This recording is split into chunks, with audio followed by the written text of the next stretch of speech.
I'm sure you have teacher assessment, but do you have outside assessment? Someone that doesn't know the kids so well, or a situation that's not so related to just what they learned, to give another dimension of what they're learning.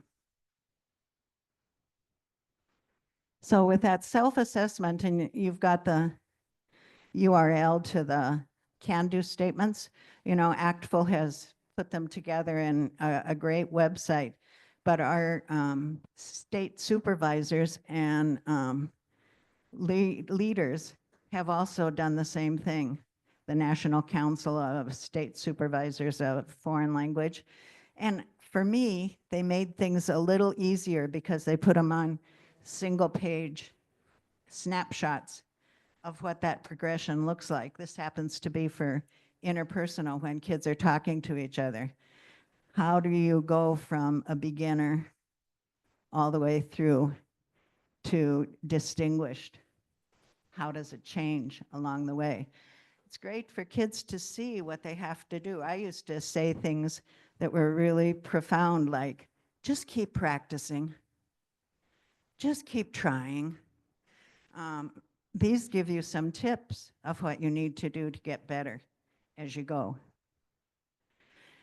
This is another part that they put together, and you've got the direct link to that too on the PowerPoint, which you'll get today. And it's those can-do statements where the students take the responsibility to say, can I do this? And you notice that it says, this is one of the things from this unit that I want to be able to do, putting that engagement. I'm interested in this. I want to learn how to say this, etc. So that's my goal. I don't have to check off all of those. And then the next one is, I can do it with help. I sort of can do it, but I need my notes, or I need my friend, or I need the teacher to help me a little bit. I don't have it quite at the ready. Then the next one is, I can do this competently, with confidently. Can't read it sideways up there. There's different ways that people express that. That, hey, I've got this one down. I don't have to think about it. I know it so well. But then the last one is evidence. And how can you show me that you really can do this task with confidence, with competence, successfully? What can you show me, or what kind of recording can you give me, or what can I do when I'm walking around and you're working on things? How can I have a quick conversation with you and know that you're able to communicate about the topic at hand? So those are all suggestions that are already done for you, and you can take those and use them, and they're divided out for beginners and intermediates and advanced. And it's, again, putting that ownership for learning on the students, which is engaging. Oh, I'm checking myself. I don't have to just sit back and wait for the teacher to tell me. I've got these things that I can do. And when I can check those things off and say I can do them with confidence and competence, I think I feel good about it. And I want to learn more. Oh, I can do these things. What's next? What's next on the agenda? So that's self-assessment, and kids should be doing that all the time, saying, where am I? What do I need to do? How do I ask for more practice along the way? I don't just sit and wait for the teacher to make that decision. So that's one leg of the triangle. The next one is teacher assessments, which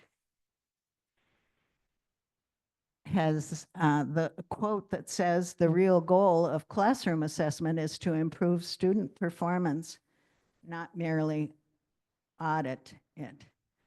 I just don't have a lot of things in my grade book, but I haven't thought about how they're going to help kids get better. We just keep them busy, keep them doing these activities, keep them doing these exercises. But which ones are the ones that are going to help them get better along the way?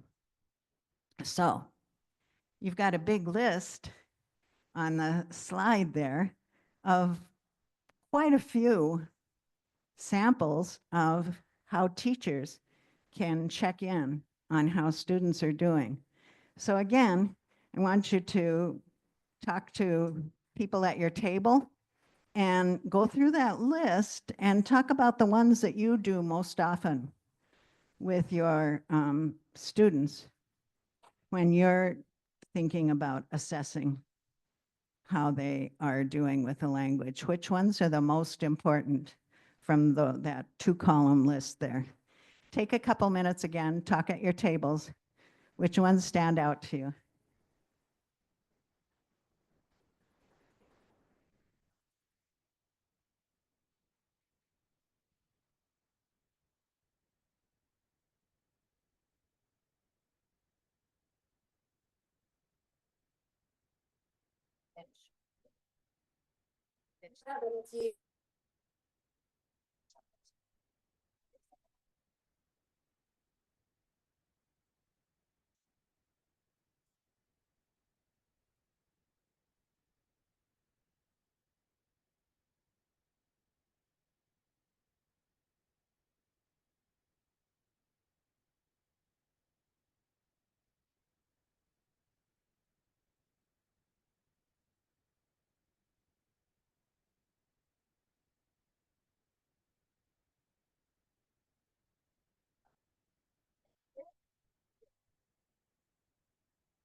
كده مش هتشتغل صح.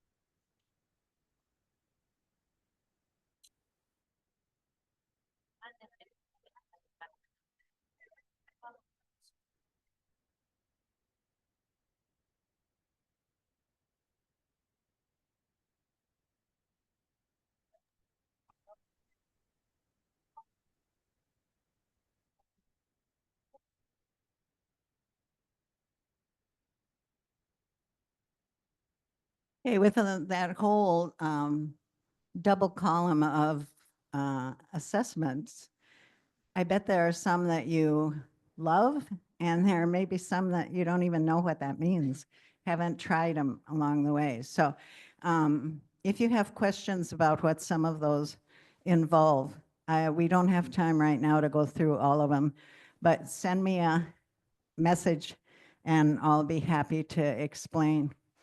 And that's not everything that teachers do to check to see if students know what's going on. Lots of different options for you.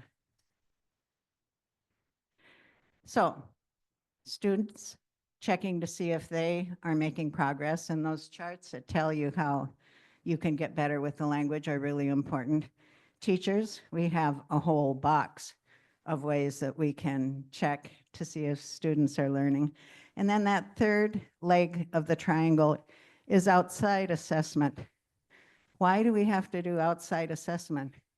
Because we might think our students are perfect because they can do everything we ask them to do because we told them what they needed to know, and they can do that, but put them out in the real world.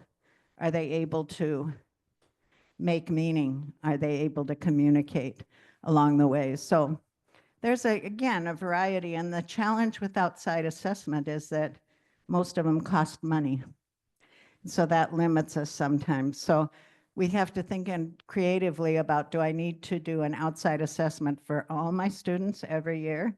Or could I do check with different levels and different students throughout the year? So you've got College Board, advanced placement. You've got the baccalaureate for the International Baccalaureate Program. And then for my students in Wisconsin, they have to take a placement test if they're going on to the university to see where they would fit best into their program. There's Avant assessment that gives you lots of information about how well your students are doing, and be great for you to find a way to take advantage of their work that they've done in the way that they assess in the 3 modes of communication. And I've given you on this slide a little bit of the topics that they do at each level, and a really short description of what a novice can do in intermediate, advanced. And they do have Arabic assessments. It's a great program. And there's also Apple from Actville. And that's the list of topics that they draw from when they're assessing the students. And it's interesting with Apple, they had a big discussion about whether they were a proficiency assessment or a performance assessment. And the discussion is ongoing about it being proficiency or performance.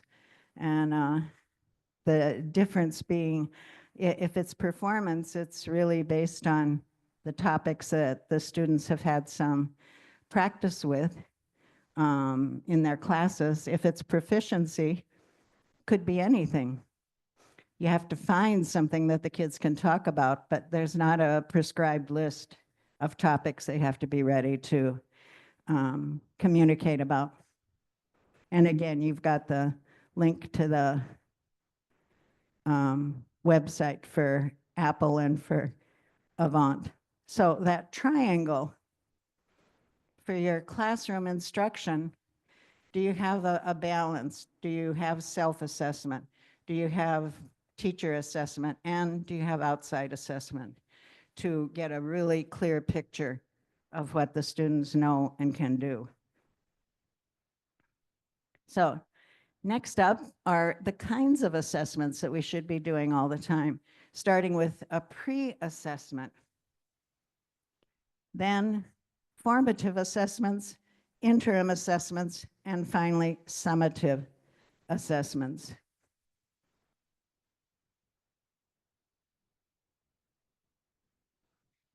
Pre-assessment, is that part of your regular routine when you start a new unit? Do you do a pre-assessment with the students? And what does that pre-assessment look like? Is it a paper and pencil test? Or is it a conversation? Conversation, great, okay. Gathering key information about what students know and are able to do prior to instruction. That's tricky with our very busy schedules that we lead, to check in with the students to find out what they know before we start teaching a unit. And then how we're going to adjust our instruction so that it meets the needs of our students. So, what are examples of information you could collect in a pre-assessment? Think about that. When I saw you shaking your heads and saying, yeah, we do pre-assessments, what kind of information do you collect in that? And then how do you collect that information? Is it done with a classroom discussion? Is it done with a survey? Is it done with a pre-test? What are you doing in your classroom? Again, turn and talk for a couple minutes about how you use pre-assessment.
Yeah.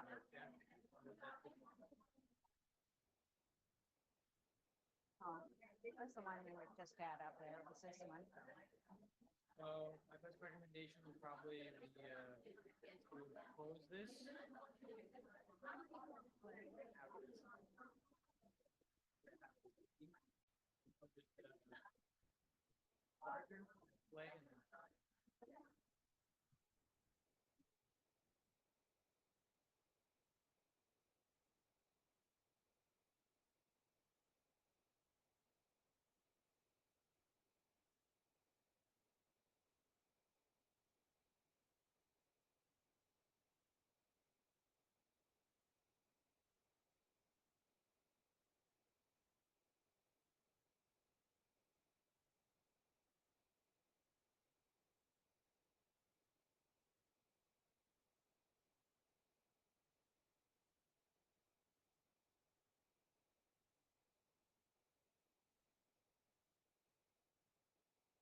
Technology, I tell you.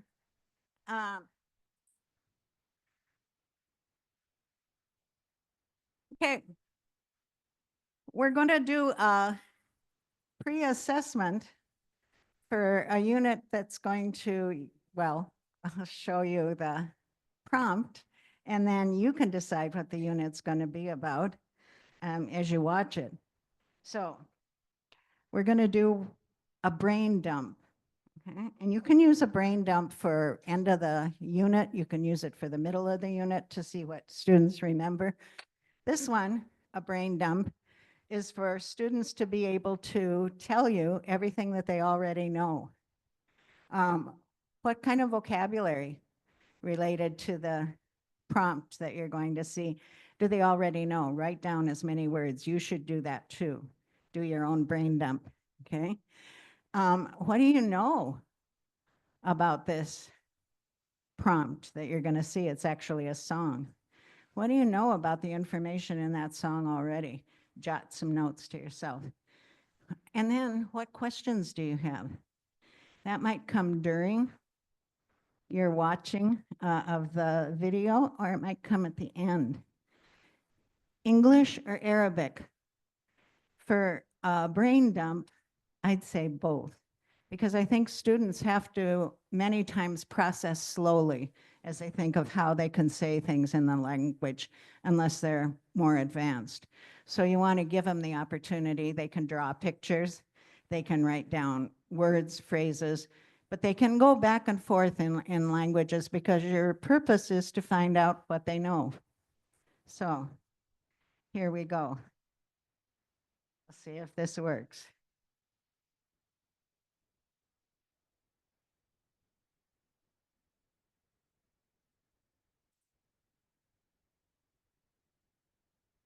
Welcome to Morocco. Let's go. Welcome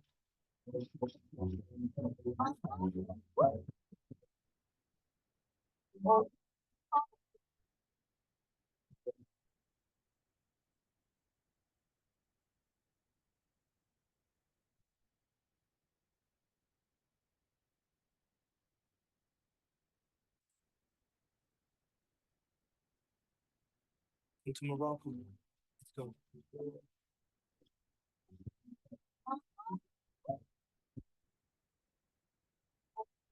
What do I see? What do I know about what's happening here? And what questions do I have?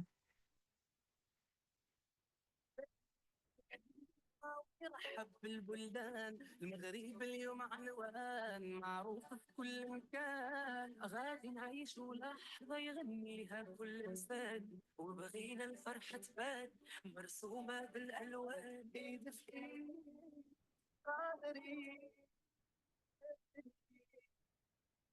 عالم جديد نوصل بعيد اليوم حوايج كتيرة تجمعنا forever no matter where you go we gonna get it on in the heart of Africa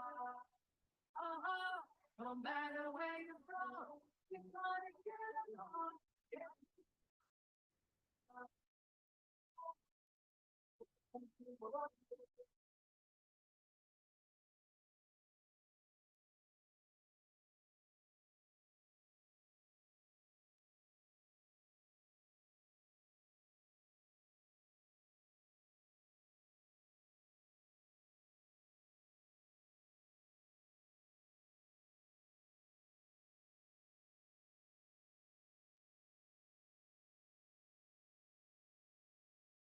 What do you see?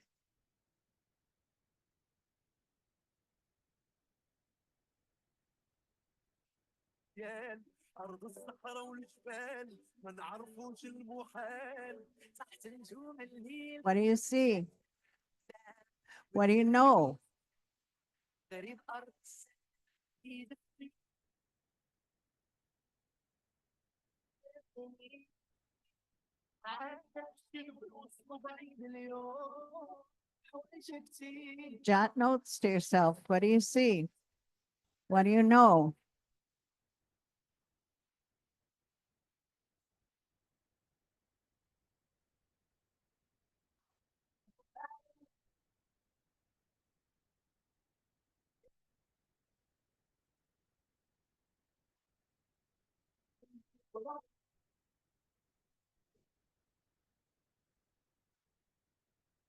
What do you see?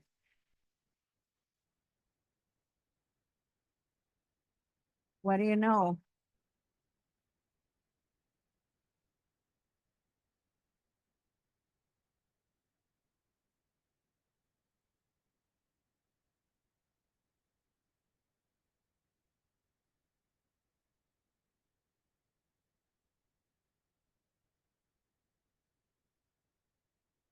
Pressure. It's so high 'cause we all so blessed 'cause we all up next from the hills of the northwest. Africa on my chest, so we going massive. Heart full of love and passion, mind full of focus, action. 54 nations tap. Let's go. We gonna get it on, right in the heart of Africa. No matter where you are, you're gonna get it. Yeah.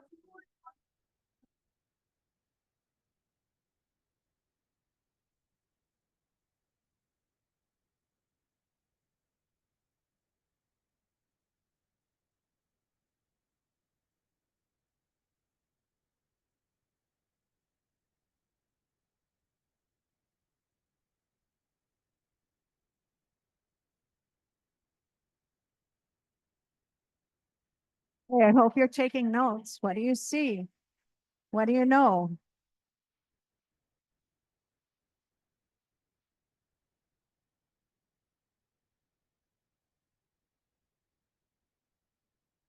Okay, thank you. I'll go back to the slides. Okay, now,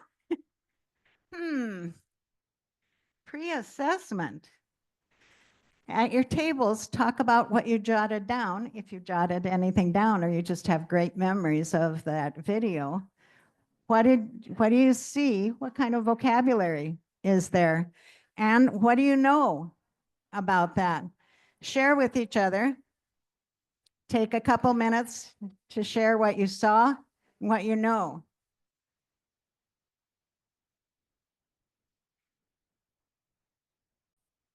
Sports, dance, what? Singing, music, trees, what? Culture, yeah, what? Market, diversity, what? Food. Oh, the hat. Oh, okay. Sorry. What? Oh, Moroccan tea. Oh, okay. Lots of different words. And think about those beginners as they're watching that video. What they might be able to do. Could they do colors? Could they do shapes? Could they do people? Okay. And maybe some of those sports. It's usually one of the beginning units along the way. Okay, so they've got a lot of things they can say. Building courage to continue. Okay, what might they know already about that watching the video? Some, maybe not all. Sports, what? Yeah? What? Part of Africa? Yes, sir. Soccer games. Yeah. Yeah.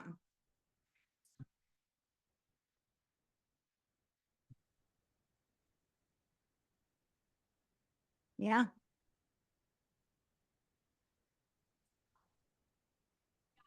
Oh, wow. So, yeah, that Fez is one of the oldest universities in Africa.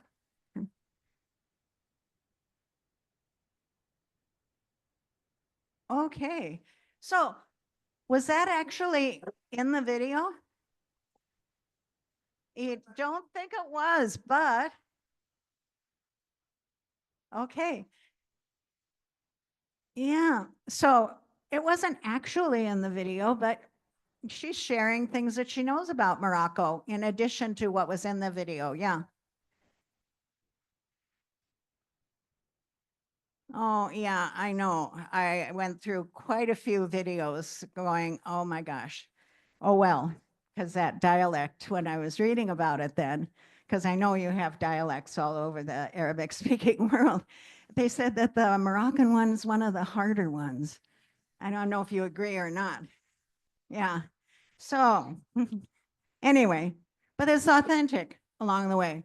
So what questions might students ask after that video? Are they having FIFA there? Yeah. Yeah. Where is this? Right. Yeah. When will the soccer game take place? Yeah. Yeah. Yeah. Right. Other languages that they know, and that's great too, because they're going beyond exactly what was in that video. But guess what? They're sharing, and hopefully they're sharing in the target language, or they're drawing pictures, or maybe they drew a rough sketch of the continent of Africa and could figure out where to put Morocco on that map. Yeah, right in the middle of it, there was some English. You know what my students would say? Oh, yay, good. Is that bad? No, it's the real world. It goes back and forth. Yes.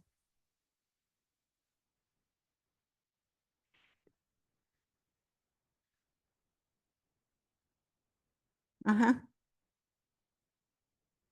Yeah. Yeah, it's a welcoming country, and they'd be curious. I was thinking, just even what emotions do you have as you watch that video? Did you smile a little bit? Did you move with the music a little bit? Okay, great brain dump of where to start with the kids. But more than that, does it make you want to know more? What do you imagine this unit is going to be about? Africa or sports or Morocco? Culture? Well, yeah, but be specific. Yeah. Is Moroccan culture? Yeah. Arab culture. Yeah. Hey, yeah.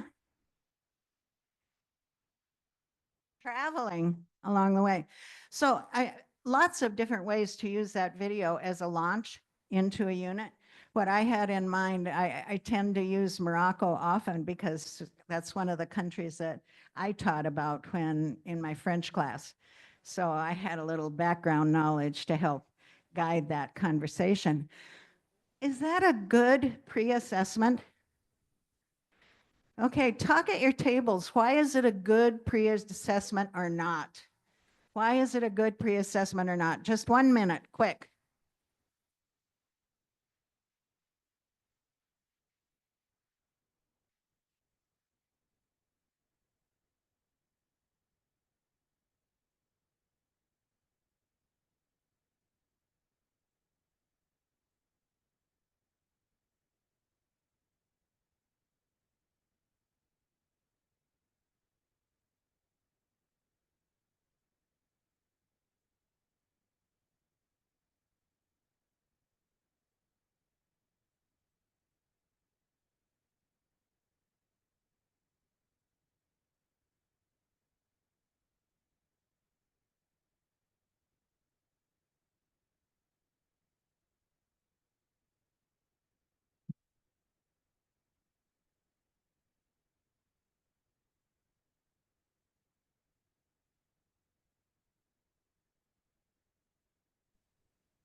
Okay, raise your hand.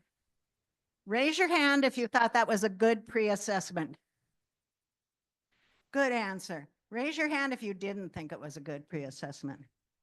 Okay, I'd like to, are you willing to share why you didn't? It on what topic, based on the topic that I'm picking, I will decide if this is the right pre-assessment for this unit or whatever topic. Sure, sure.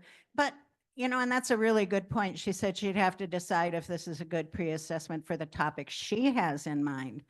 But what happens when you come up with a song like this, and then the kids get excited, and then they tell you what they know, and then they have questions about what they might know.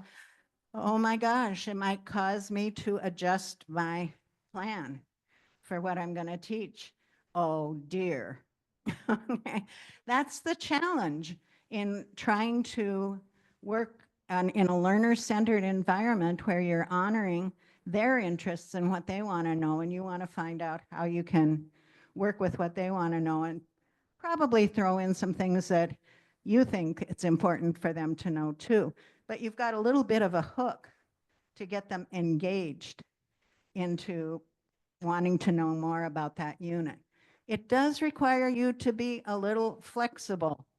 And it depends on your situation with your school as to how much flexibility they let you have in tailoring a unit. But, you know, if we only do units from our curriculum that have been prescribed at some point in time, and it doesn't interest the students, is learning gonna stick? Probably not. So we've got to find ways that we can bring the two worlds together, what my curriculum says, but also what I'm hearing now that the students want. Can you play that song more than once in class? Oh yeah, it's a great song to walk into, to leave with, especially on the weekend. I loved it when my students would say, Madame, I couldn't get that song out of my head. And I just went, yay! And that was a song that was, you know, easy for them to repeat. I had another one up there. If we have time, I'll show you. Pre-assessment doesn't have to be a pencil and paper test. Doesn't have to be 10 questions. Doesn't have to be write down everything you know about Morocco or sports or whatever. You can get them excited about what's happening because of the way you launch that unit that you want to do. So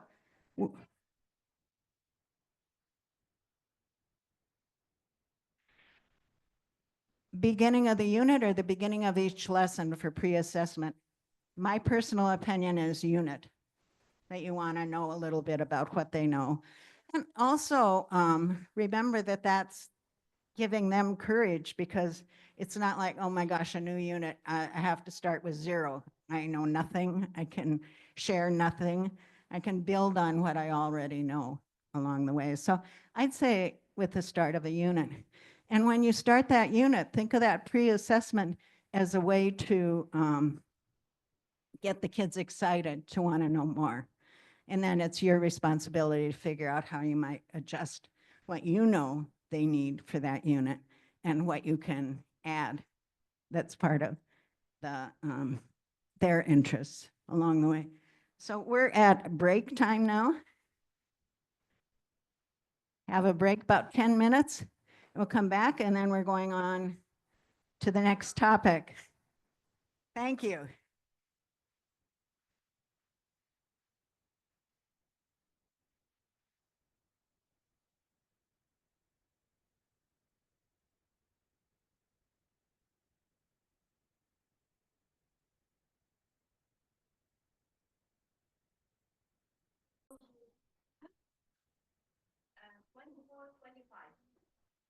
Past events 24-25 بأعلى الصفحة. You click on it.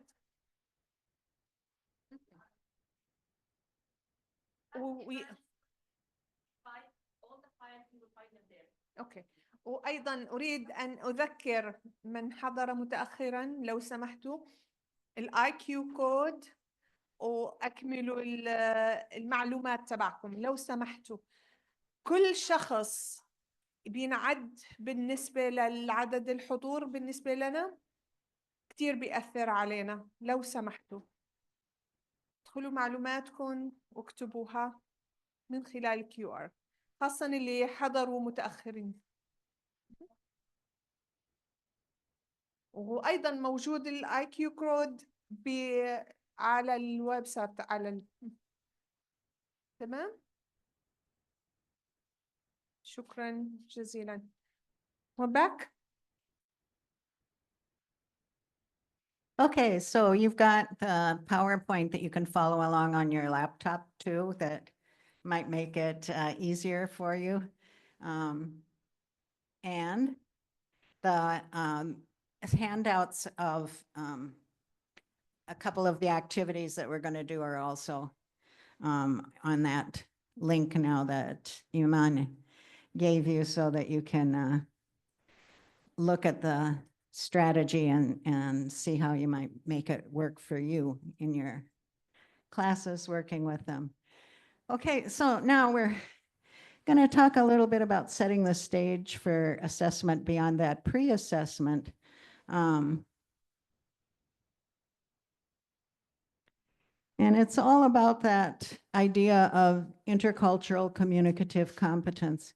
It's not just about the words, the grammar, the language piece. It's also about that culture. And you've got the logo that we used for Planning for Learning, the book we wrote for ACTFL, that shows how you've got the 5 C's of our standards around the outside, and then you've got the 3 modes of communication that we're going to spend quite a bit of time with for the rest of today. And then on the inside of it, how that helps anything that we do, how it helps me understand myself better, helps me understand my community and understand the role in the world. And in the center of that is a little I for interculturality, supporting understanding and tolerance and awareness of other people and their backgrounds.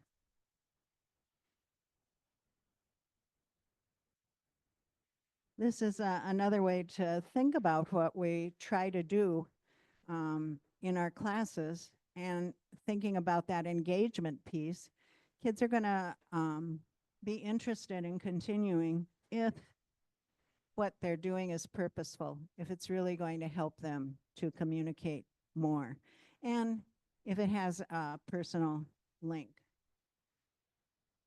So you see the purposeful communication where you've got the culture that we have to always be thinking of. And I think it's the culture that is fascinating for our students. It's the content, what they're learning knowledge-wise about the world. And then it's also the language and how they use language to understand more about the culture, to understand more about the world. So, meaningful content. One of the things that comes up all the time when you talk about engagement is relevance. Do the kids care about what they're learning? Do they see a purpose? So this was a unit that we designed, and it's from the big basket of contemporary life. And the topic that we picked was belonging. And the question we asked was, how are we connected with others? How are we connected with others? And again, now, I could find a song, I'm sure, to go along with that. But sometimes when I do a pre-assessment, it might be just with some images and asking students to say what they see when they look at those images. And they might know already that we're going to talk about something about belonging. But as you look at those images, what comes to mind about belonging? What does it include along the way? Here's another set of images. So this was for a unit that was going to be 6 weeks long. And our question was, how are we connected to others? And the intercultural piece of it was how community is built with and among cities and countries. Here are some unit goals. And when I write unit goals, I'm always thinking of self, community, and world. So as you look at those unit goals, I'm not going to read them to you. You can read those. I want you to look at those and then look at the questions that are in the box to the right. And you can talk with each other about that. Do you think that the goals are clearly written? Do you see the three modes of communication and culture in those goals? Do the goals have personal relevance and value for the learners now and or in the future? So I think this unit is relevant to them, is going to be interesting for them. And then, are the goals attainable? Now, I think when I wrote this, yeah, it was for novice high, intermediate low. So it was my 10th graders, novice high, and then starting to move into intermediate low. So are they attainable? How could the kids show that they can do these goals? And can you suggest some formative assessments, things that they could do along the way that integrate language and culture to show progress in reaching those goals? If you had to do a unit on belonging, and these were the goals that were given to you, what kinds of activities would you do with your students to help them meet those goals? I'm going to give you about 5 minutes to look at the goals, look at those questions, and talk about if they're doable, if they're good, you think that that's an interesting unit, and are the three modes in culture represented? Okay, 5 minutes.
Thank you. All right. You know, one of the things that I really love about working with teachers of Arabic is that you're engaged. There's no shortage of your desire to talk to each other, and hopefully you're staying on topic. I'm not going around and checking to see, especially since you're speaking Arabic, which is fine, but I have no clue. You could be talking about what you're going to be doing this weekend instead, but I think you're on task because you get really excited about looking at an idea and saying, could I do this? So the first one, are the goals clearly written? Can you see? Okay. And when I do this, I'm a bit of a salesperson. What I want to do is do a unit like this that's going to make the kids be interested a little bit.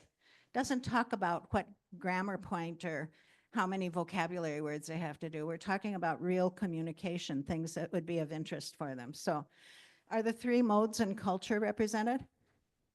Yeah, integrated all the way through, and you should be able to see the interpretive, presentational, and interpersonal goals within those, and how they all play with each other. Do the goals have personal relevance and value? I think so. I think it's a topic that kids could get into, especially, you know, in today's world, there is a great deal of talk that people don't feel connected. They might not be sitting at home on a laptop anymore. They're back in classrooms or whatever, but there's still a missing piece of real connection, and trying to rebuild that in our society is really important. Here's the big one. Are the goals attainable for a novice high, intermediate, low? Okay. I'm so glad. You guys are really great, because so many times when I do a unit like this, I have teachers say, my kids couldn't do that. Well, maybe not at the beginning, but if you have these goals, you can find a way to help them get to that point. And also think about that novice high is talking about doing a series of sentences, and the sentences are short. And now they're moving into intermediate low, where they start connecting those sentences. And they came from novice mid. I never start at novice low. I start at novice mid, because I don't want students to be stuck with single words unless they're very young. You know, I think of my 4-year-old granddaughter, and yeah, she does a lot of single words. She also does a lot of sentences because she's very, what can I say, opinionated already at age 4. So anyway, I don't want kids to start with just words. I want them to have short phrases, short sentences to start with. And that means they're already at novice mid, because at novice low is really single words. And I think that works well if we start with, you know, pre-K and K and learners there. But for our students, I taught at the high school, they need to have those chunks of language right away so they can really talk. So I think that those are attainable. You just have to think about, what kind of vocabulary do I have to teach, and how can my students express themselves in short sentences, instead of saying, no, they're not going to write a research paper about belonging, but they can say lots about what it's like to belong. And then formative assessments that you could do. Did any of your tables talk about what you might do to check to see if they really can do these things?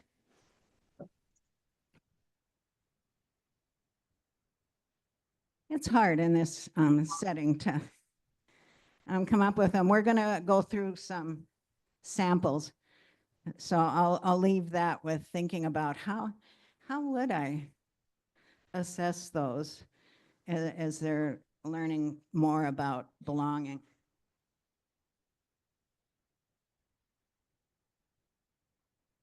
Okay, so just like understanding by design, you have to start with the end in mind. You have to know where the kids are going to end up so that you can plan backwards. And so I'm starting with a summative assessment. Authentic. because it hopefully will mirror tasks and challenges faced by individuals in the real world. That what they're doing is something that they can use beyond the classroom. And then the summative evaluates student learning at the end of a unit. Okay, and I have to know what I want them to do by the end of the unit so that then I can plan backwards. The assessments provide opportunities for students to use higher level thinking skills. They have to start thinking about how they can express their likes and dislikes and give opinions, etc. Synthesize information from multiple sources. All that means is that, you know, when you do a summative assessment, it's not going to be based on one topic. It's really where they can pull together some of it that they've been learning from other units, along with the most recent information from the current unit. And they can pull. It's not just in a box and all we can talk about is belonging. We can't bring in anything else. It also allows teachers to evaluate student learning by assessing students' mastery of specific skills and concepts, comparing their performance against our standards and performance descriptors. That's what the summative does. It says, after I've been teaching, and we've been learning, I'm going to step back a little bit and see where are we? Have we really solidified that? So I've got coming up another sample for you, and not being able to share a video from my Arabic class, I picked one that was online that I think gets at the idea of conversation that is about belonging, more or less. So I'm going to have you watch it and see if you can detect higher order thinking skills. Are they really starting to process and think at a higher level? Are they exchanging information? Or is one person saying something, and because they're supposed to talk for 2 minutes, then the other person says something totally random related to that, what that first person said, because they're just supposed to talk. So are they really exchanging information? Do you hear questions and answers in that conversation? Because it's interpersonal. So real conversation, you're going to be sharing lots of ideas and opinions and thoughts, but hopefully there are some questions too where you want to engage each other and follow up with more information. Is there evidence that they have a variety of topics, that they're bringing together things that they know from probably different units besides one about relationships and belonging? And then can you tell that it's unrehearsed? Or does this look obviously like they memorized this because they're going to be on video? So they wrote it all down and they memorized it, and now they're going to recite it to you. Or is it unrehearsed? Is it spontaneous? And then finally, would it qualify as being authentic? They're speaking Arabic, but just like they would be speaking their native language with a friend and talking about, in this case, things they have in common. Okay? So there are your criteria: higher order thinking, exchange of information, questions and response, synthesis, unrehearsed, authentic. These are 2 students that are classified as intermediate from Wesleyan University in Connecticut. Okay? So listen and see what you think. Oops, I guess not.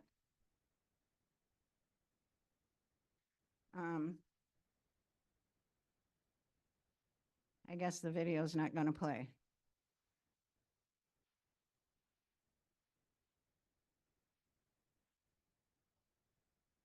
With my great help, he'll get it going.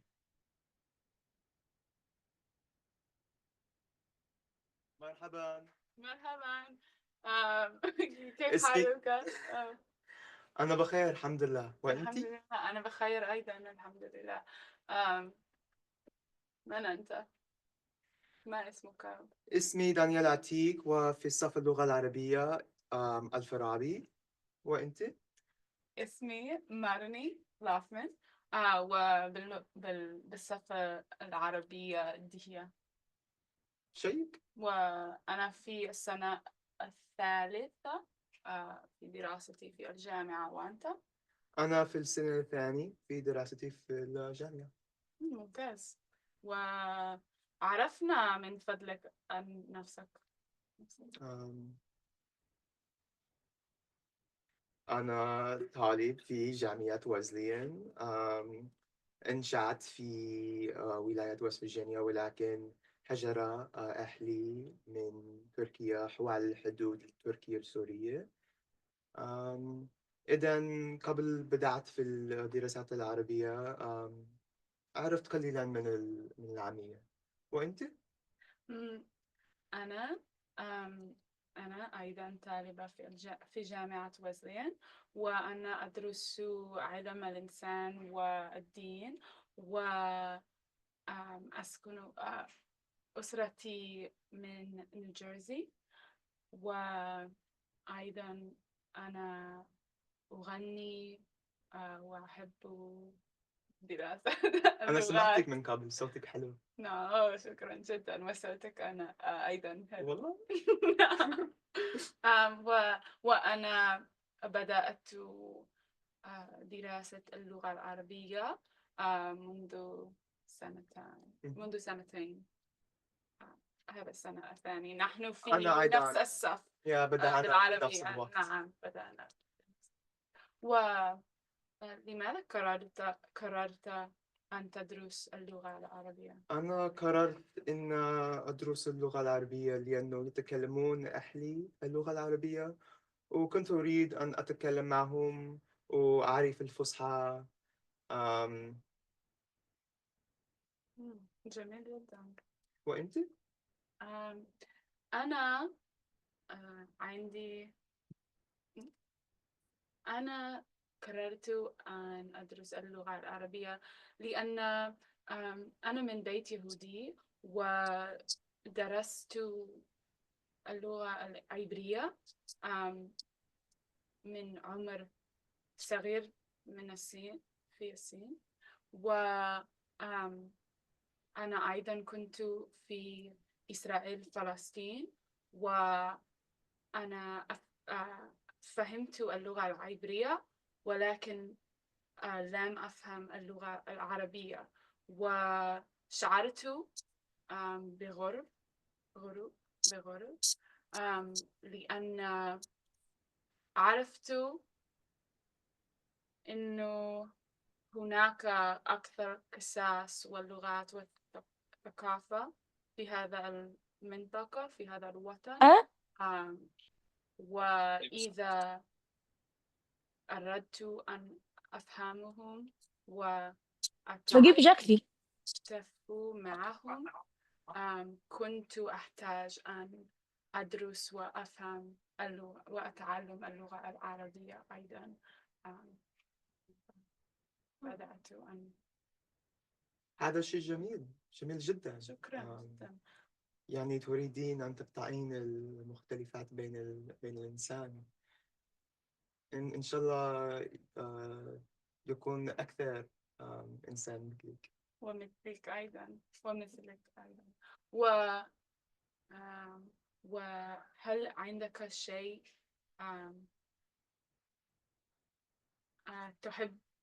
تحبه كثير في الثقافة؟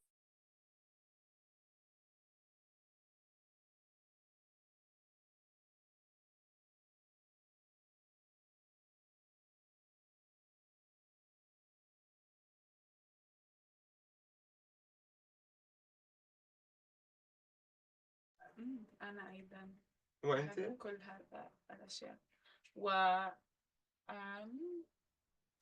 أنا أيضا أحب الغناء والأصوات، ولكن لم أدرس اللغة العربية وقت طويل، ولم أسكن في بلاد عربية. أشعر أن أن لا أعرف يكفي على الثقافة العربية. ولكن إن شاء الله في المستقبل سأسكن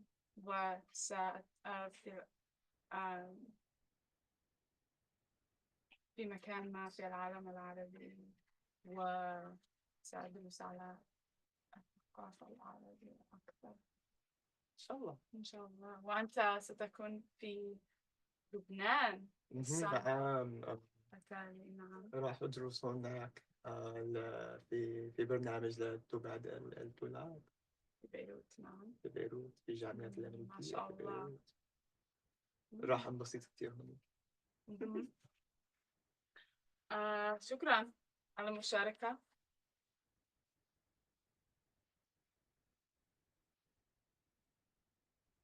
Okay, so of course, it's, if we can put this, oh, there, okay. So look at that list again, higher order thinking skills, exclamation, question and response, synthesis of topics, unrehearsed and authentic. Those last two are really important for interpersonal. Of course, your task is to talk at the tables and say, gosh, was that a good summative interpersonal task for them to complete? And why was it, or how good was their Arabic? I have no clue. So talk with each other for about 3 minutes. Go.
Give with me something, and I'll give it to somebody, and I want to give it to you.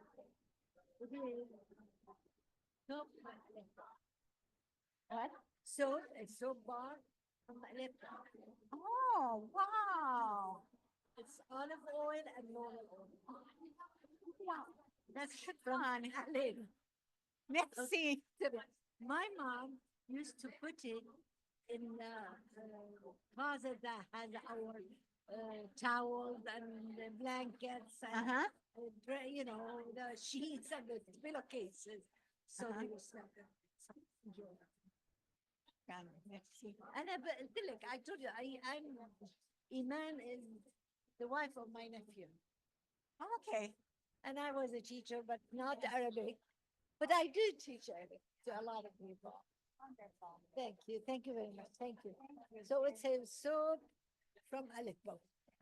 It is famous for their products. Enjoy it. Thank you. السلام عليكم.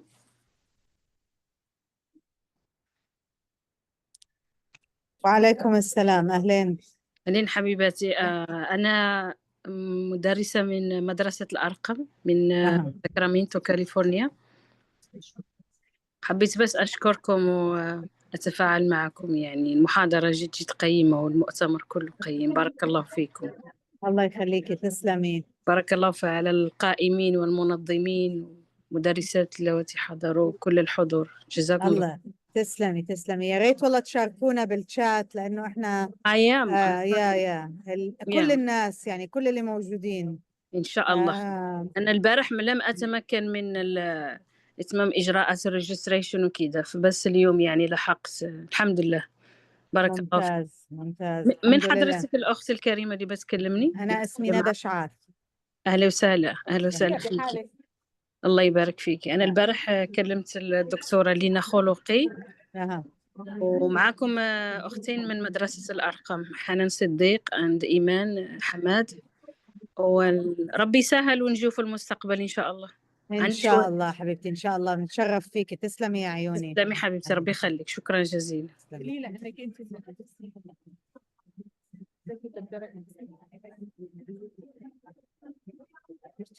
مزبوط سامية. في حدا بيحب يشارك سامية إنه معنى كيف حسيناهم إنهم متدربين؟ شو الأشياء اللي حكوها وحسيناهم إنهم كانوا متدربين عليها؟ إذا فينا نشارك، ممكن يا تحكوا يا ممكن تكتبوا.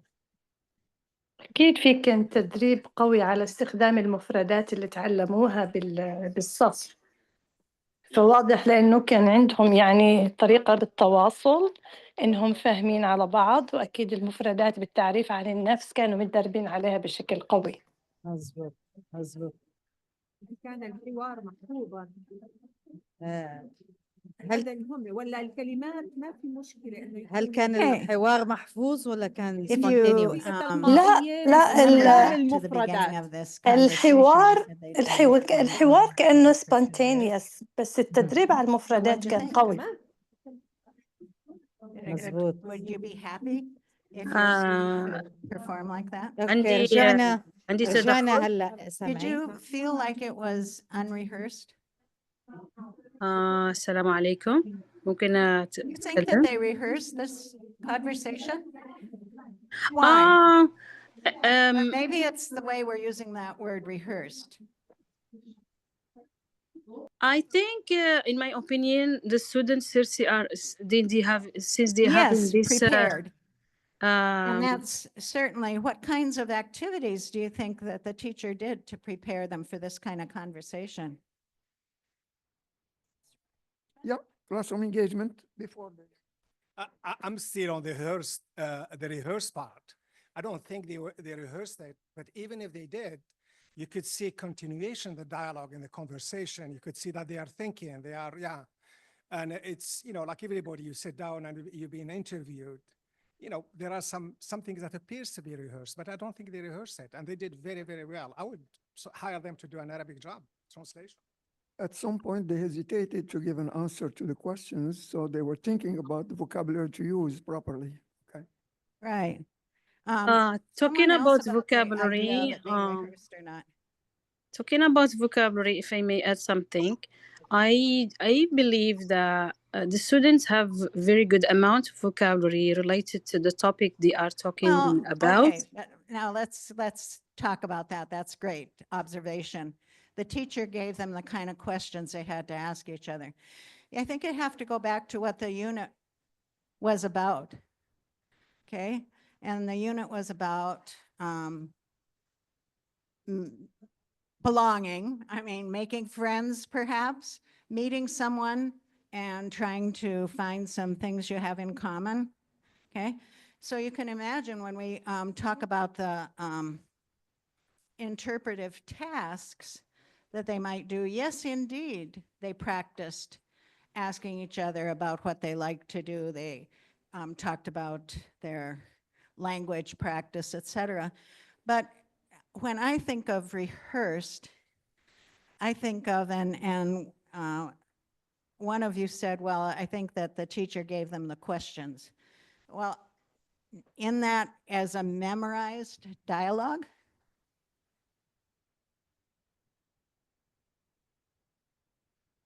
I think actually it's both.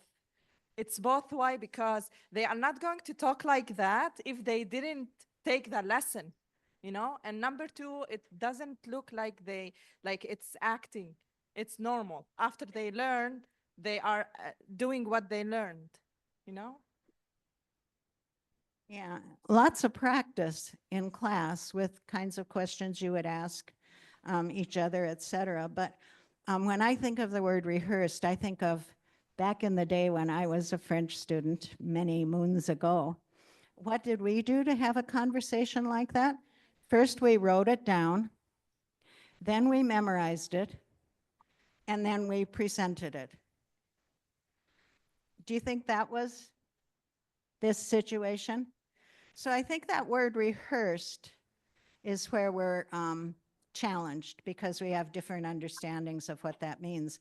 Yes, every day in class you're rehearsing, you're practicing how to ask questions and certain questions, but I don't think it was back the way that I learned French where we had to write it down, then we had to memorize it, and then we had to present it. And guess what? When we presented it, I never listened to what my partner was saying. I just waited for them to stop talking so I could say my next line that I'd memorized. And how many times did we see people get out of sync because they're waiting for their next time to say their next line, and their partner didn't really ask them that question at all because their partner got confused. So rehearsed, not like a play that you're going to do, but rehearsed because they had, I think, some really good quality practices. And it starts with maybe they did write down some questions they could ask if they were getting to know someone. That's part of that whole link between the three modes of communication. But ultimately what that does, with enough experience listening to people talk with each other, enough experience writing so that you can take your time and think, oh, what would be 5 good questions I could ask someone, and have time to think about it and then share it and practice with it. But then ultimately, this was a summative assessment to have those students be able to sit with each other and talk. Okay? They're talking, you know, at maybe, what would you say, intermediate low?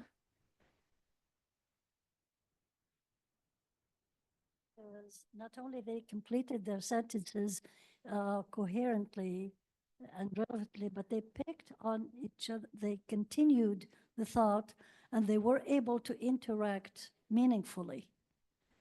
So I think that it's above. Yeah, and motivated learners, I think. Okay, we wish we could all have learners that are just wanting to work that hard so that they could communicate. Other thoughts about that conversation? Cities there, it's a real conversation you might have if you're meeting someone for the first time at the university and finding out why you're both taking Arabic, how long you've been taking Arabic, what you like to do, why you like Arabic. That's kind of a normal get acquainted. That she told him, oh, we were in the class from the beginning. So, I mean, when you ask someone, like, exactly, I know your name, so I would say, what's your name? That is not really a real authentic. So she mentioned that, oh, we were together from the beginning of Arabic class. So when she asked him, or he asked her, since when you've been learning Arabic, and she asked him to say, I thought this is rehearsed, or this is a question that they prefer to ask each other. Then the conversation, for me, it felt it went to more unrehearsed. Mm-hmm. When they start getting engaged, so they will start talking about why they want to learn Arabic, and he gave her some background of his family. I don't think she knows that they were immigrant and they are from Turkey, Syria, and she's talked about herself being a Jew who went to so these are a new information. So it's a real exchange. Courage. That's what occurred to me. That was a lovely summary of what you observed. And I think, when I went to France for the first time when I was in college, what did I fall back on? I fell back on those, rehearsed dialogues, things that we had practiced in class, so I knew them really well. But then, just as Lena said, then they went beyond a little bit to be just more authentic in what they wanted to find out from each other.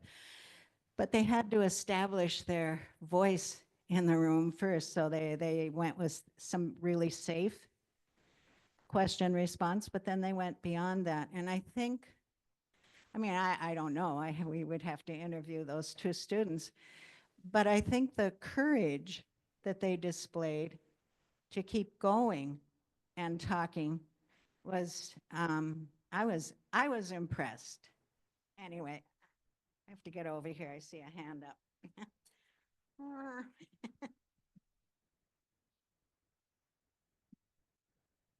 There we go. Okay. When I was watching it, I felt that they were more relaxed, they were more confident in their conversation. There's nothing artificial in it. So they were natural, they were authentic, and sometimes when they hesitated to give an answer, they thought about carefully what to say next, and so they said it properly. Although there were very small mistakes of the grammar, involved in that, but it's not for the person who listens to them for the first time. They may not detect those little mistakes, but for someone who knows the Arabic language very well and the grammar also, you would notice that there is something, that was not correct there. But overall, they did well. They did well with confidence and relaxed, and there was no hesitation. I really enjoy that addition of relaxed. They were not scared. They could have that conversation. It's really interesting to hear your comments and to think about what you observed with that. And now just to wrap this up, if you take a couple minutes at your table to say, so how did those kids get there? What kinds of activities did the teacher do with those students to get them to the point where they were relaxed and could have that conversation? What comes to mind? What do you imagine the classroom is like? Okay, take just a couple minutes to think about that. Talk to each other.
Okay, any questions or comments?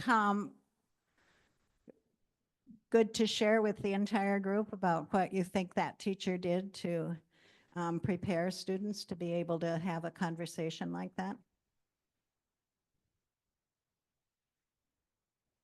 Motivation? Yeah, they obviously wanted to learn Arabic, and that's, you know, that's our great challenge, engagement all the time. What else? Yes.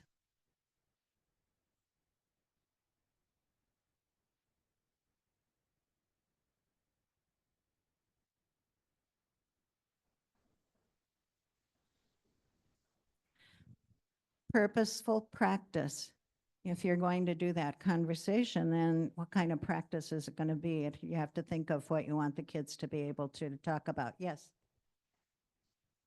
Safe environment to say what they, you know, what they like to communicate with each other.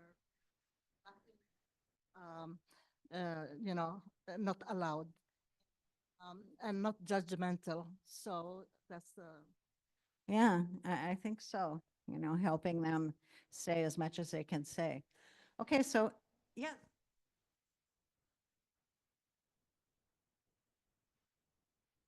Yeah. They knew where they had to be at the end to be able to have that conversation. And so the goals were clear and they knew what they had to practice. Didn't come as a surprise. Anything else? Yes.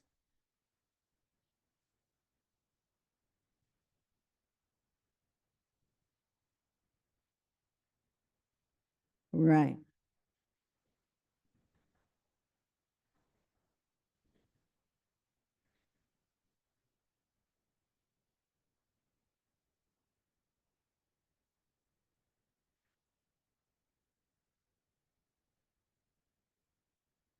Yeah.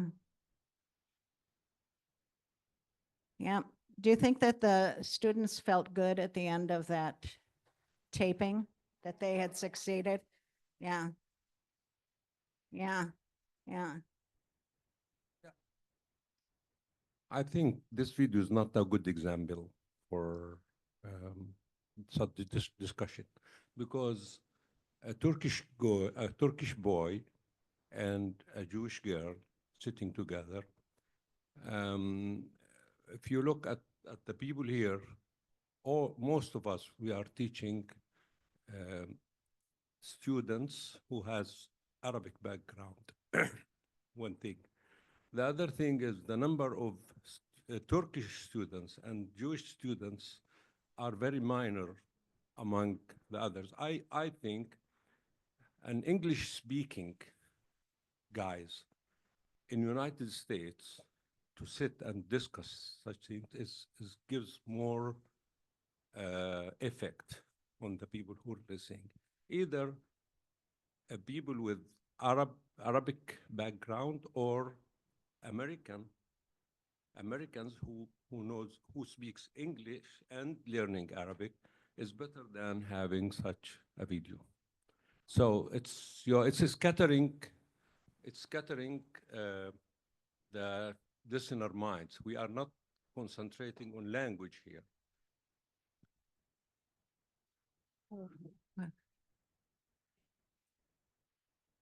I teach in a college that's diverse, student from all over, Jews,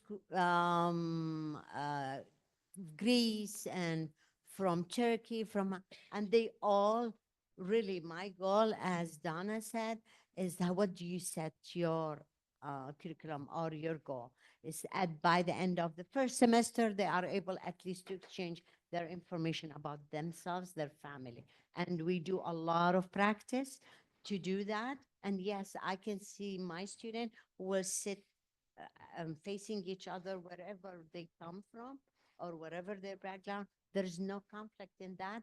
They are practicing language. And that's why what brings them to my class is to learn the language. There is nothing else that in their mind. So I agree with Lena totally, because again, our student, when you set your goal in your classroom, and by the way, in every classroom of mine, it's at different levels.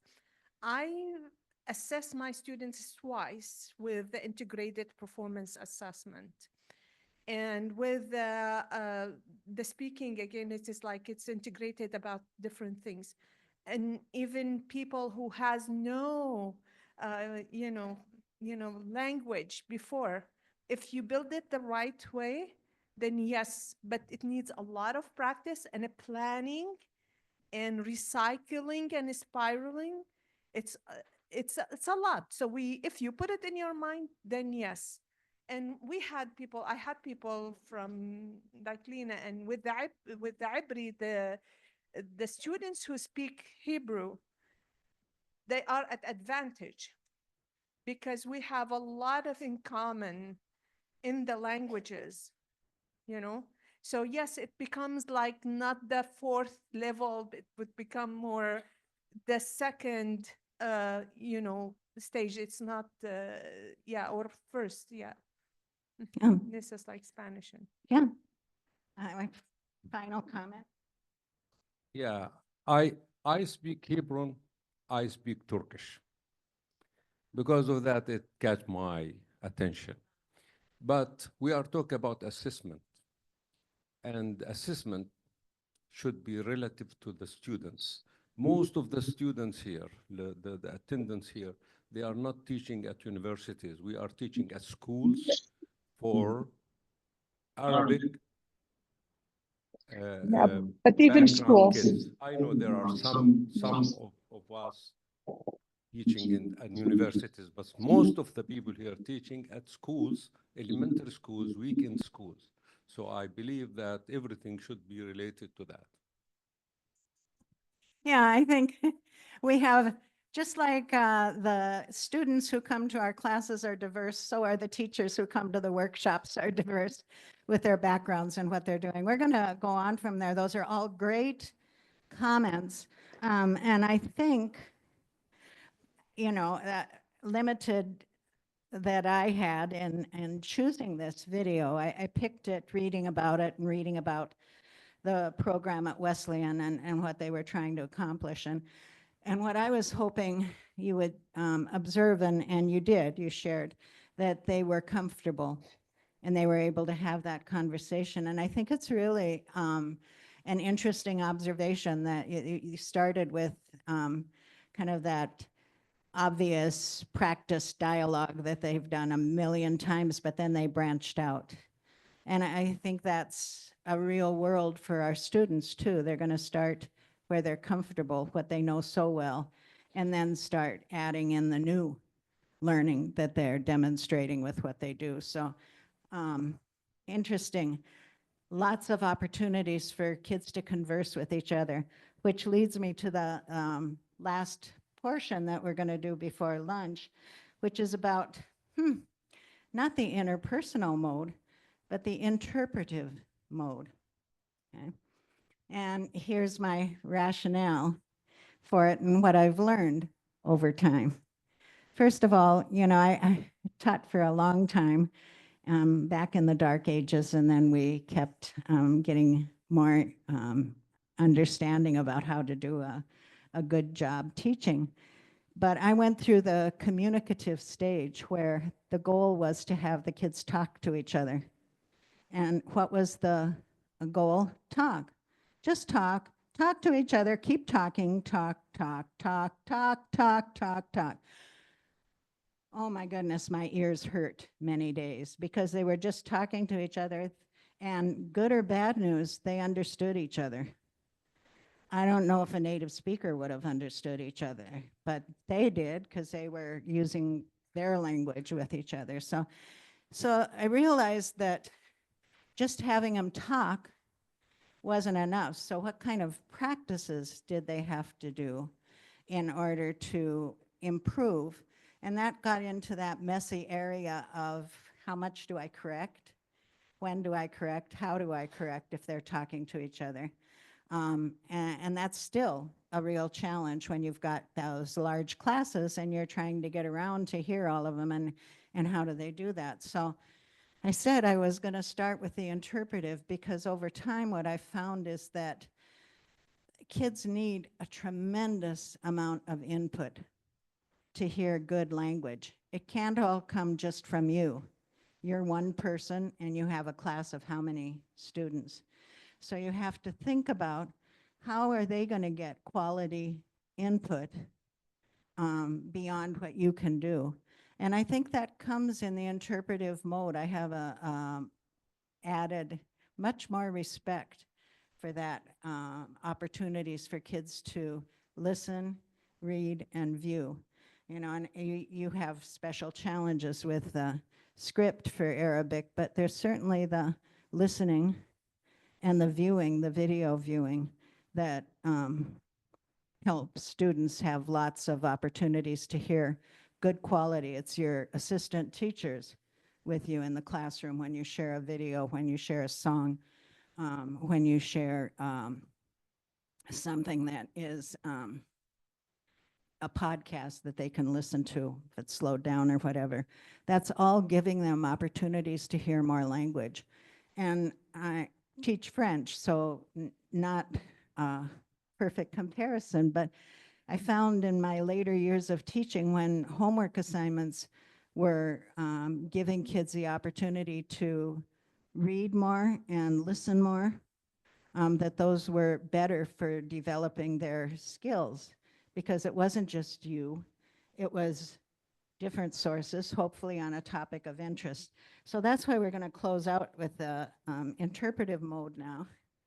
And then it'll be time for lunch. You will have earned it, and you can continue your conversations. Oh, here.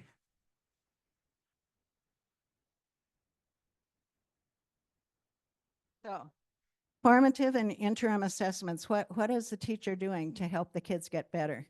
They have to have lots of opportunities for input. Formative assessments, remember that that's guided practice where you really do help the kids zero in on maybe greetings, maybe asking questions to get to know someone, whatever it is. Adjusting instruction on the fly. When you see that they're not getting it, when you see that they're making the same mistake, lots of them, that you can change what you're doing to help them out. Checking for understanding to make sure that they know what they're doing in terms of instructions, but also in terms of the language. And then thinking about what they have to do next. What comes next to help them grow? You see the box on the right, the goal of formative assessments to monitor student learning to provide ongoing feedback that can help teachers improve their teaching and learners improve their learning. So really important to think about as you plan your activities for class. Why did you pick this activity? How is it going to help the kids get to those final summative assessments? Interim assessments, you know, we have so much jargon in our profession. And so we have interim assessments too. And the best way I can describe that is that just as it says on the slide, that it does monitor growth in skill and knowledge, gives learners and teachers a midpoint check-in on progress. And when we moved to integrated performance assessment in so many of our programs, teachers got a little nervous because they took that so literally that the only time they were going to have that assessment was at the end of the unit. And then it started to sound like it was a really important assessment because they didn't have any other evidence to show what the students were learning, and didn't know if the students had really picked up on what was most important from the unit.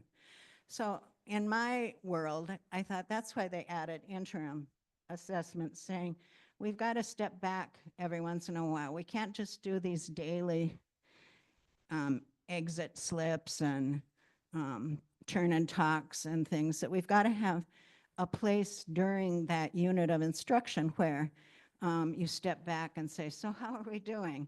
Are we starting to put pieces together? Are you starting to be able to have that conversation and talk about more than the 3 topics that we've been working on this week?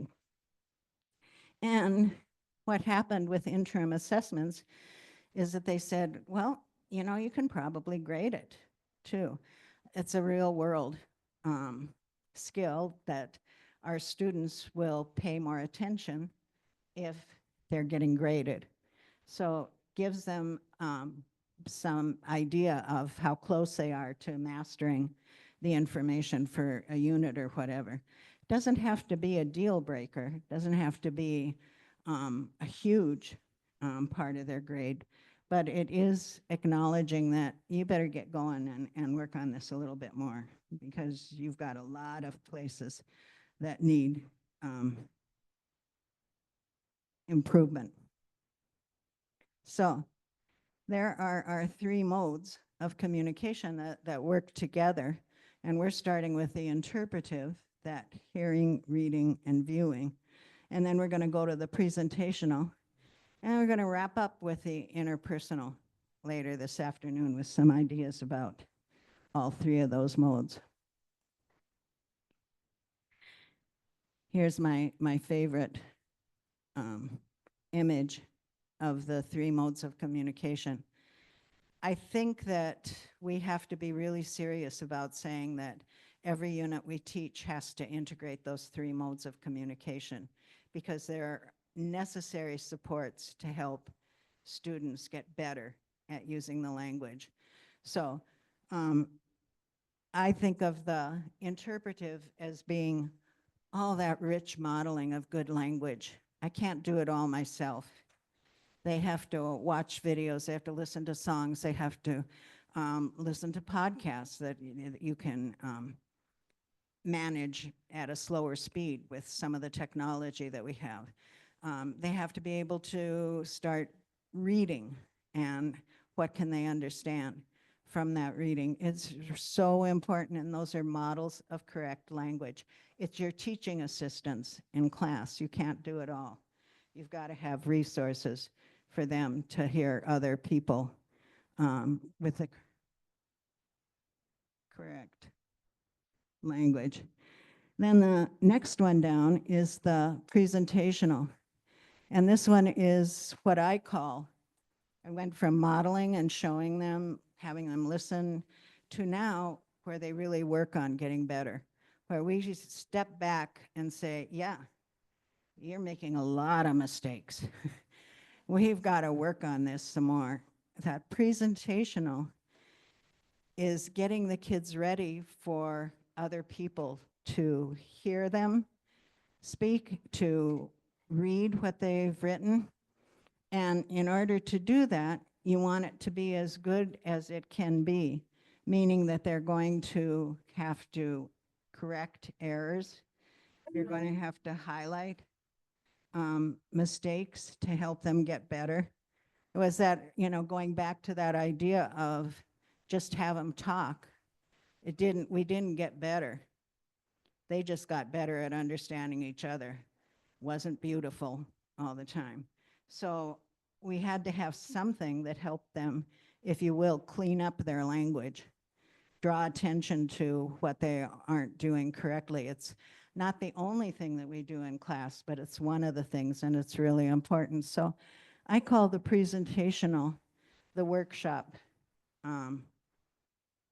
mode of communication, because now I can draw attention to where they need to work more, how to correct it, what they are doing well. It's that workshop, and so you have a final ready for prime time presentation at the end. Well, that's really important, to have that time to make corrections, not just say, oh, well, we'll just keep practicing. And then the last one is the interpersonal, and that's that real-time exchange.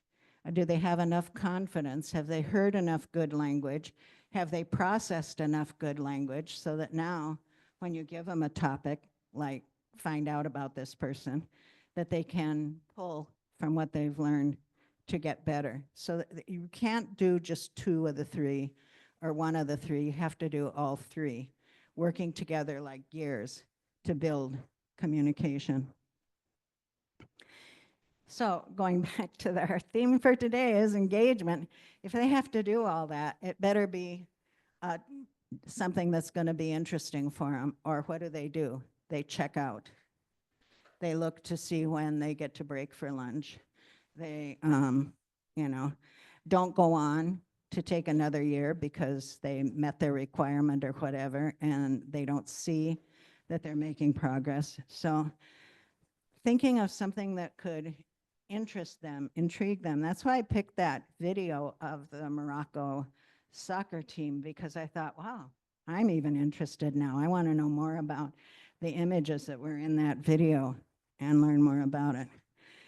Here's what research is telling us is going to interest students. First of all, if you can make them curious, if you can show a video, if you can have them look at an object, if you can have them read a short passage, if you can have them look at painting or whatever and start to wonder along the way, be curious. There's nothing stronger than curiosity to keep you wanting to know more. So that's one. The second one is real world.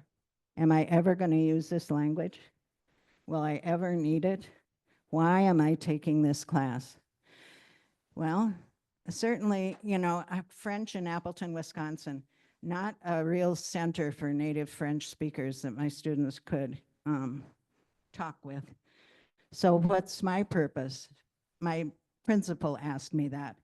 Why are you teaching French? There aren't French speakers around here. So I had to think about all the reasons that we learn languages, and I might not even be speaking French. But what I've learned about the culture, what I understand, what I can expand and look for is really important.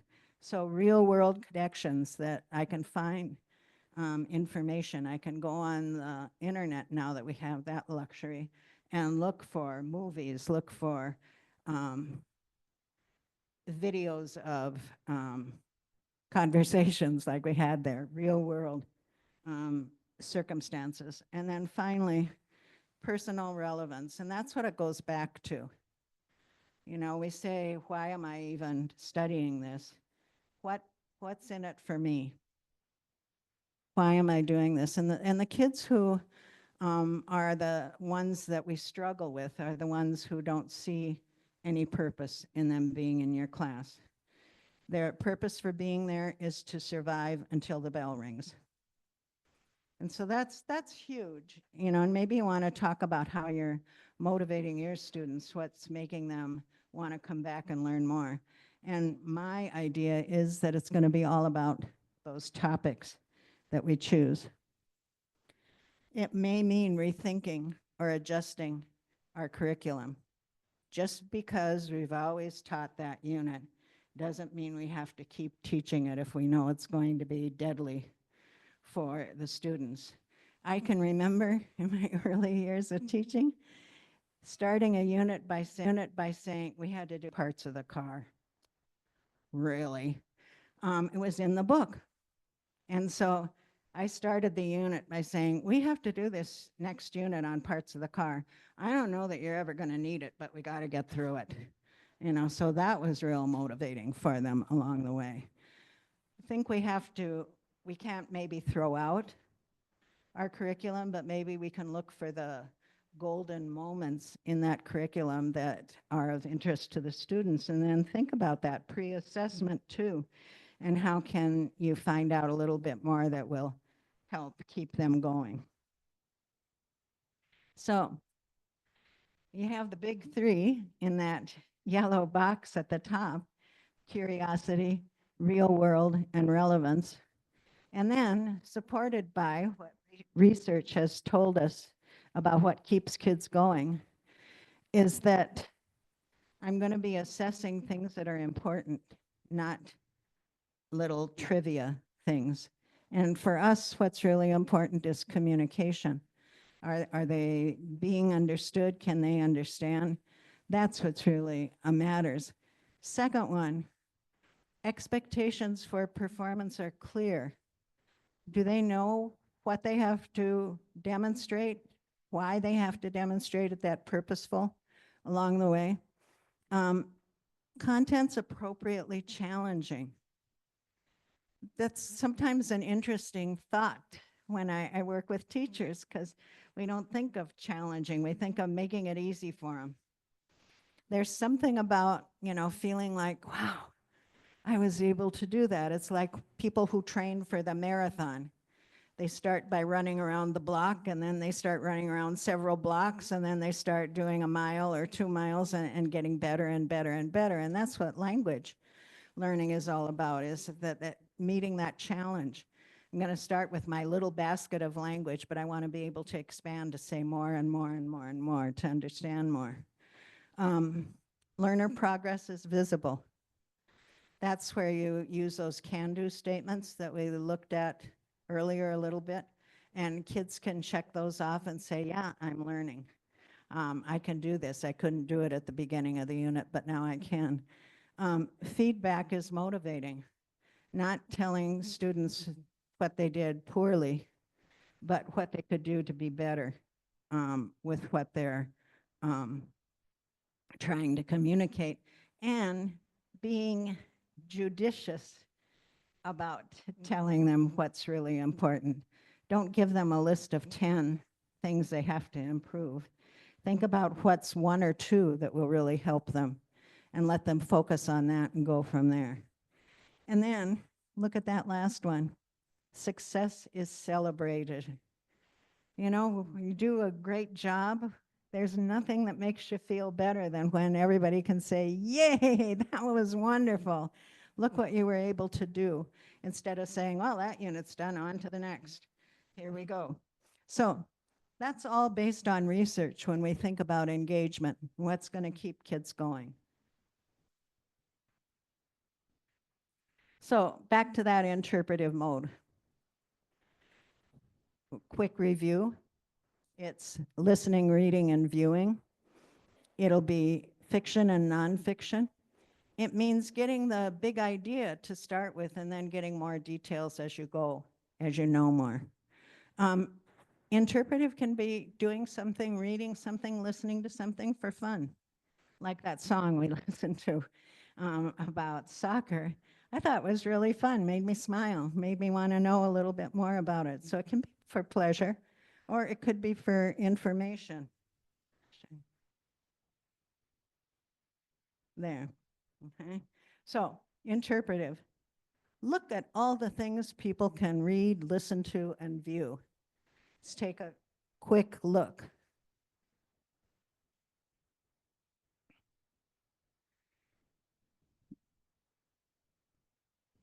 What's going to interest your learners? Where can you find those kinds of resources?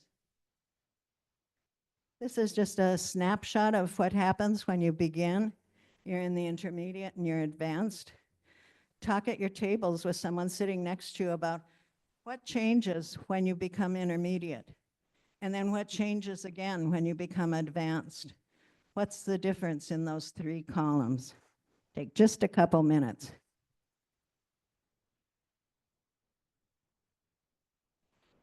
What changes?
Okay, we're getting close to lunch, so I'm going to keep moving ahead here. Just notice that when you compare that novice to the intermediate to the advanced, it's really talking about the quantity of language that the students can understand, okay? From simple phrases and words and simple sentences to sentences and series of sentences. And then I always feel like when you move to advanced, it's like you had to, you know, scale a mountain to get all the way up to that advanced level. It's going to take a lot when you see that it's now main message, supporting details, wide variety, familiar general interest topics, various time frames. This is the first time that they talk about time frames. Before that, it's, you know, that kids can talk in different time frames, but you are probably cueing them about whether they're going to be talking in the past, present, or future, or whatever structures help indicate whether you're talking in the past, present, or future. Okay, complex organized texts. So huge jump to get to that advanced. Here's the chart, and you've got that in your resources, the website, about how the interpretive works, and Actful broke it up into not just the novice, intermediate, advanced, but then doing the subcategories with that you can look at and think about your students and how they're getting better. So in the interpretive mode, I picked this unit that we'll work with after lunch too, about why volunteer. So you've got the context. It's going to be French level 3, grade 10. Performance range somewhere intermediate, probably intermediate low, some to intermediate mid. You've got your goals, and then some authentic resources that the students have to be able to understand by the end of this about volunteering. So here are the goals, and then I'm going to just keep moving from there, not taking time now to talk through all of those. But if you go back and look at this slide, think about whether it's those goals are encouraging curiosity, if those goals connect to the real world, and if you think those goals are relevant for the learners. So when you think about assessing in that interpretive mode, I like to make sure that kids have an opportunity for all three ways that they can understand information. So the first one is on reading, that they have they're reading a description from a magazine about why this volunteer chose what she's doing and what she gained from the experience. The second one is reading and listening to someone who describes her volunteer experience. So they're seeing an interview about a volunteer opportunity, and it says reading and listening to someone, because this particular clip had subtitles in French for the kids. So they were listening, but they could also read in French, not the translation, to help them understand, because that happens for us when we're watching movies in our native language of English. We sometimes put on subtitles because they're speaking too fast. I can't understand their accent. I don't know what they're saying. So we put on subtitles. So I think it's a great strategy for our students too, as they're getting better and exposed to more language. I don't know why this is doing that. And then the last one is listening. Watching a video about volunteering to protect animals around the world in order to find out about the mission of the program. This is like an interview that they could watch. They could listen to it. It could be a podcast. This happened to be a video that I found. So that they're building then their ability to read, to listen to view. When the viewing is there, it's because it's got good visuals to help the kids with understanding.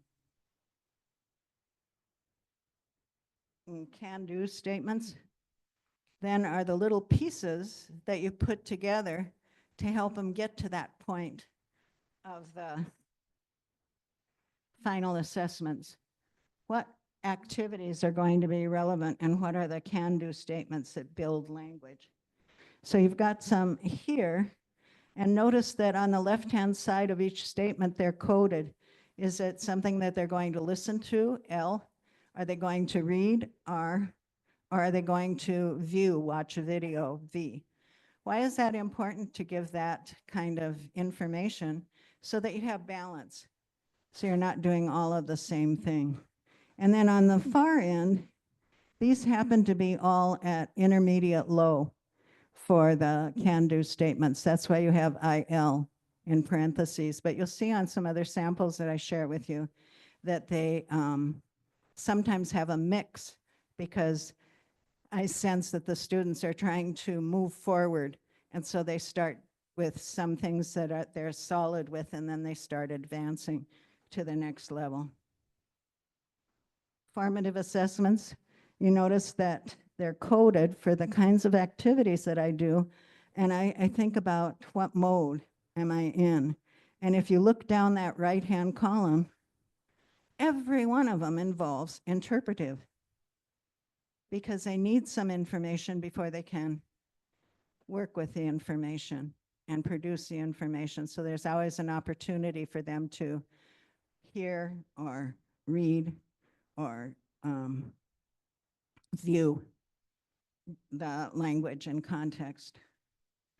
And then this is a chart that I created to show how some of these activities, you can look at the activities and think about if you've done one similar, are helping to build those big modes of communication for why volunteer. At the top, they're reviewing authentic texts to learn more about volunteering.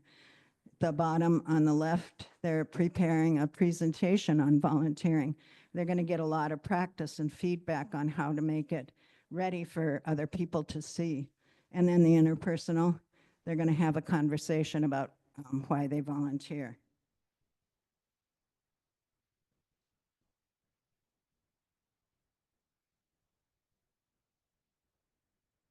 One minute. Okay.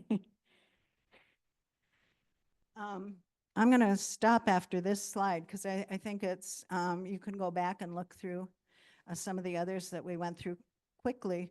But the Council of Europe, when they revised their descriptions about the interpretive mode, they decided that they needed to think more carefully about why would you read that? Why would you watch that? Why would you listen to it? And so they came up with two categories in reading. They said, you read correspondence, a letter, a postcard.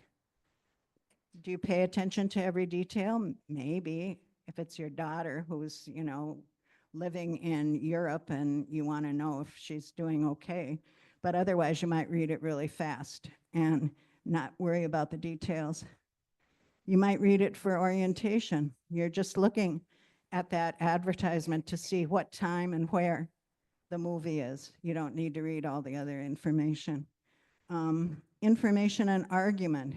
You need the details. You need the factual information so that you can be really strong as you defend your opinion. Instructions. Probably miss a step and your whole piece of furniture falls apart. So you have to read carefully. Or your recipe. If you don't follow your recipe, you could end up with a wonderful creation or you could end up with a mess. Leisure activity. You read just for fun.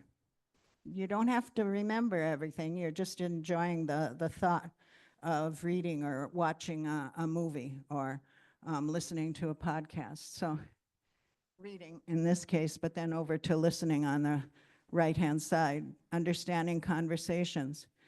And when you're sitting in a live audience, are you picking up all the details or not?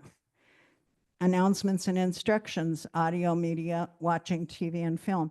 This came from the Council of Europe, and they said we should make sure that kids are interacting with these different ways of reading and listening, because they will read and listen in different ways.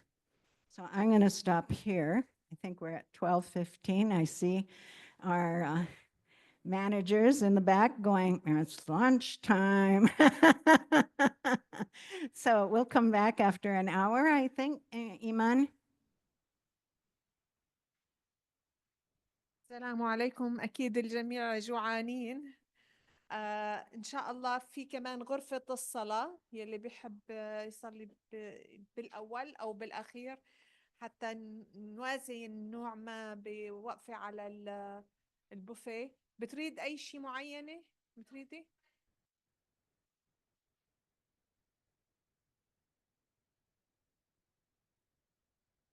يلي معه جاكيت صوف أو جواكيت، عدة جواكيت وحرام ونحاف، بحس إنه قاعدة حلوة برا لأنه ما في شمس كمان تدفينا. أنا في دفايات ما بعرف شعلينهم، ما لهم شعلينهم، نطلب منهم. طيب، ورجاء يعني بدي أطلب إنه نحن ما نضيع شوي بالأكل، فالأكل على قدر اللي بتحسنوا عليه تاكلوه، مشان ما يصير في، نتذكر إنه هناك أشخاص السلام عليكم. بالعالم Does anyone hear me? يعني بحاجة لياكلوا إن شاء الله. السلام عليكم.